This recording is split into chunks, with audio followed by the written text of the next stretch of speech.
नमस्कार। मैं Prahlad Kumar Meena, associate professor political science, BSR government arts college Alwar. इस एक क्लास में आप सभी का स्वागत है। पिछले एक क्लास में हमने समझा था कि प्लेटो के शिक्षा व्यवस्था के बारे में चर्चा की थी। प्लेटो के शिक्षा व्यवस्था से पहले प्लेटो अपने समय की यूनान की प्रचलित शिक्षा व्यवस्थाओं के बारे में बताता है, जो एथेंस और स्पार्टा की शिक्षा व्यवस्था थी। जो एथेंस में निजी कार्य था शिक्षा का, और स्पार्टा में राज्य द्वारा दी जाती थी। लेकिन इन शिक्षा की बात करने के बाद में प्लेटो अपने शिक्षा दर्शन के बारे में बताता है, और शिक्षा को मानसिक बीमारियों का मानसिक उपचार की बात भी करता है। शिक्षा की बात को देखते हुए रिपब्लिक में शिक्षा के सिद्धांत को उच्च श्रेणी का मानते हुए रूसों ने और अन्य विद्वानों ने रिपब्लिक को राजनीतिक विज्ञान का नहीं, शिक्षा का सर्वश्रेष्ठ ग्रंथ माना है। और प्लेटो की शिक्षा योजना पूर्णतया आजीवन चलने वाली अनवरत प्रक्रिया प्लेटो ने माना है, अपने रिपब्लिक में बताया है, और ये राज्य द्वारा होगी। शिक्षा में स्त्री पुरुष का कोई भेद नहीं होगा। दो स्तरीय शिक्षा व्यवस्था की बात प्लेटो करता है, प्रारंभिक शिक्षा और उच्च शिक्षा। उच्च शिक्षा को केवल उन्हीं लोगों को प्राप्त होगी जो शिक्षा पद्धतियों के बीच में होने वाली परीक्षाओं में उत्तीर्ण होंगे, या उन सीखी हुई चीज़ों के बारे में सफल होंगे, उनको ही आगे की शिक्षा देने की बात प्लेटो अपने रिपब्लिक में बताता है। पिछले ई क्लास में इन चीज़ों को हमने समझा। इस ई क्लास में हम प्लेटो की शिक्षा योजना की विशेषताओं के बारे में जानेंगे कि प्लेटो की शिक्षा योजना की विशेषताएं क्या हैं। पहली विशेषता है, प्लेटो अपनी शिक्षा योजना में राज्य द्वारा नियंत्रित अनिवार्य रूप से सभी के लिए शिक्षा व्यवस्था करता है। एक तो राज्य के द्वारा दी जाएगी और राज्य के द्वारा ही नियंत्रित होगी, न निजी कार्य होगा, न कोई पैसा देकर होगा। दूसरी विशेषता है कि प्लेटो की शिक्षा का उद्देश्य व्यक्ति का शारीरिक, मानसिक व सर्वांगीण विकास करना है। प्लेटो की शिक्षा योजना केवल संगीत, व्यायाम, दर्शन, तर्क और ये अलग अलग जो एथेंस और स्पार्टा में अलग अलग चीज़ों पर जोर दिया गया, उनके लिए नहीं, योग्यता के अनुसार सबको शारीरिक, मानसिक और उसके सर्वांगीण विकास के लिए जितना उसमें विवेक है उसके हिसाब से उसको उसके सर्वांगीण विकास की पूर्ण व्यवस्था की शिक्षा दी जाएगी। तीसरे प्रकार की जो विशेषता बताई है, प्लेटो का अंतिम उद्देश्य न्याय के आधार पर एक आदर्श राज्य की स्थापना करना है, और इस कारण ही शिक्षा में दर्शन एवं न्याय पर ज़्यादा जोर दिया है। प्लेटो का जो आदर्श राज्य है उसमें शिक्षा, साम्यवाद, इन दोनों के आधार पे वो आदर्श या दार्शनिक राजा को या संरक्षक वर्ग को या अभिभावक वर्ग को प्राप्त करना चाहता है, और उसका उद्देश्य यह है कि समाज में न्याय प्राप्त हो, न्याय की स्थापना हो। क्योंकि सुकरात को गुनहगार न होने के बाद में भी जहर दे दिया गया था, उससे उसके विचारों में एक बहुत बड़ा प्लान चला, और उसने ये माना कि राज्य का महत्वपूर्ण कार्य न्याय की स्थापना करना है, और न्याय की स्थापना शिक्षा दर्शन के आधार पे ही संभव मानी है प्लेटो ने। चौथी जो विशेषता बताई है, शिक्षा को प्रारंभिक व उच्च दो प्रकार से बांटना प्लेटो की शिक्षा योजना आधुनिक शिक्षा पद्धति से भी मिलती है, जो विज्ञान सम्मत है। आधुनिक शिक्षा में भी प्रारंभिक शिक्षा है, माध्यमिक शिक्षा है और उच्च शिक्षा है। उच्च शिक्षा के योग्य वही विद्यार्थी या व्यक्ति है जो प्रारंभिक और माध्यमिक शिक्षा में उत्तीर्ण हो जाते हैं, या वो योग्य होते हैं। पांचवें प्रकार की शिक्षा योजना शिक्षा की विशेषता है, प्लेटो ने स्त्री पुरुष की समान शिक्षा की व्यवस्था की है, जो तत्कालीन एथेंस की शिक्षा पद्धति में एक सुधार कहा जा सकता है और आधुनिकता से भी मिलती हुई है, जो इसकी विशेषता है। छठी जो विशेषता है, प्लेटो ने शिक्षा को अकाल्पनिक न मानकर जीवन अल्पकालीन या कम समय की न मानकर जीवन पर्यंत चलने वाली प्रक्रिया माना है, जो कि शिक्षा शास्त्रियों के लिए एक गौरवपूर्ण कार्य कहा जा सकता है। सातवीं विशेषता के बारे में रूप में प्लेटो कहता है कि प्लेटो की शिक्षा योजना शासन को एक कला मानकर शासकों को उस कला का ज्ञान देने वाली व्यवस्था मानता है। शासन करना एक कला मानता है प्लेटो, और उस कला को सिखाने का काम शिक्षा के माध्यम से ही किया हो सकता है या किया जा सकता है, ऐसा प्लेटो का मानना था।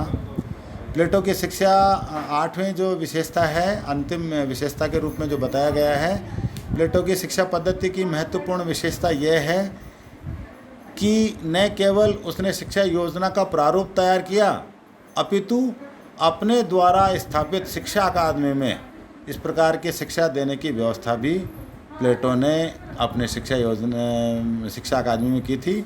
और उस शिक्षा अकादमी में अरस्तु जैसे सैकड़ों विद्यार्थी वहाँ शिक्षा प्राप्त कर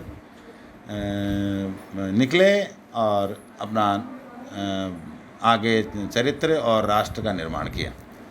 प्लेटो के इस शिक्षा व्यवस्था की या शिक्षा योजना की कुछ विशेषताएं थी, उसकी व्याख्या हमने समझी, लेकिन इसकी बहुत सारे विद्वानों ने आलोचना भी की है।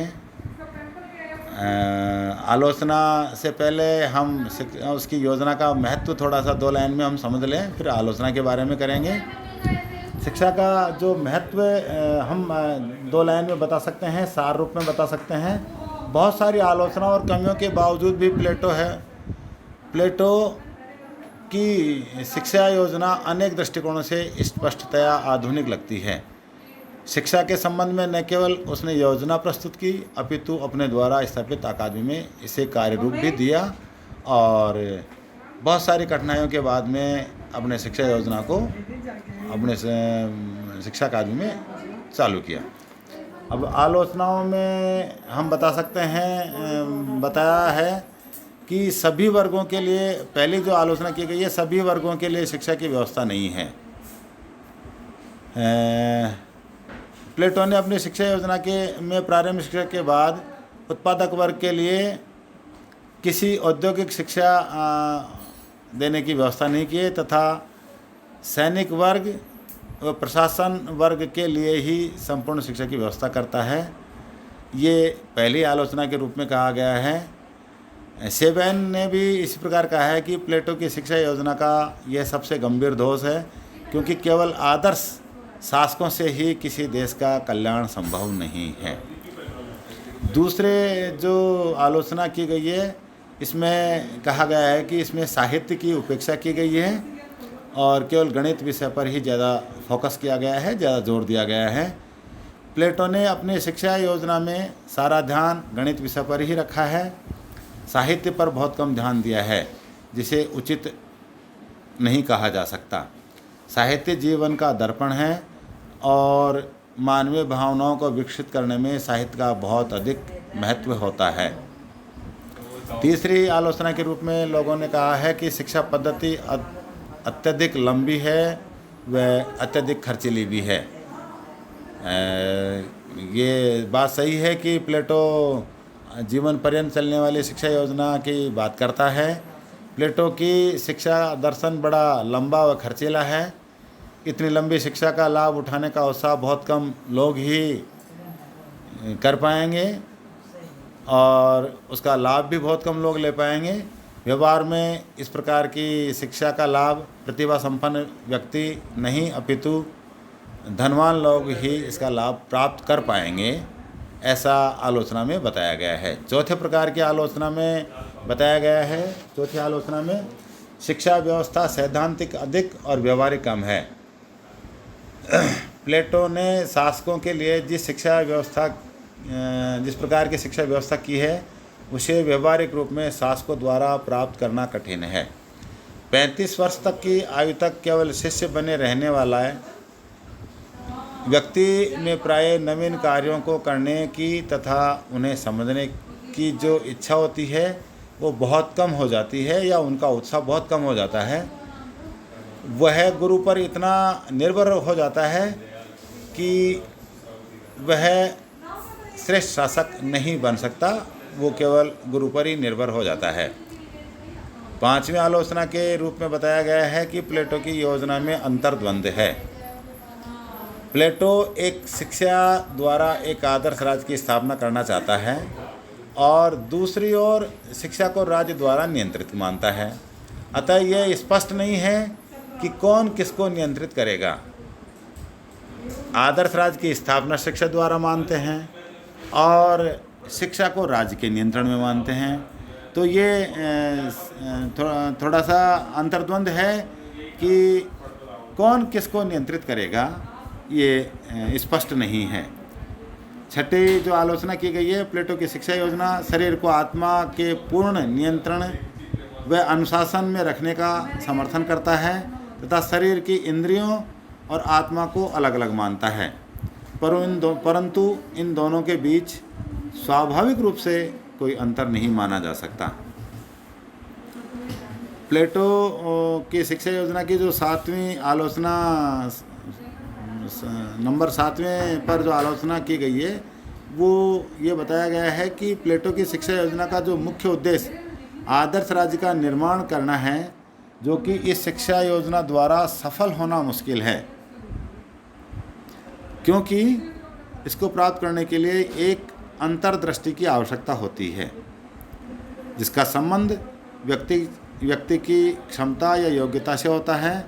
और यदि मान भी लिया जाए कि आदर्श शासक इस शिक्षा द्वारा आदर्श शासक तैयार किया जा सकता है, तो उससे ये अपेक्षा नहीं की जा सकती कि वह अच्छा राज्य स्थापित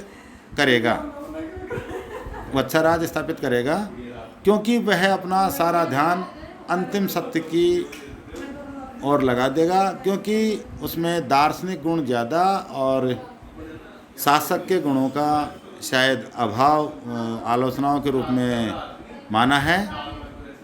इस तरह से ये शिक्षा की आलोचना है और अगले क्लास में हम अगले चैप्टर के बारे में चर्चा करेंगे।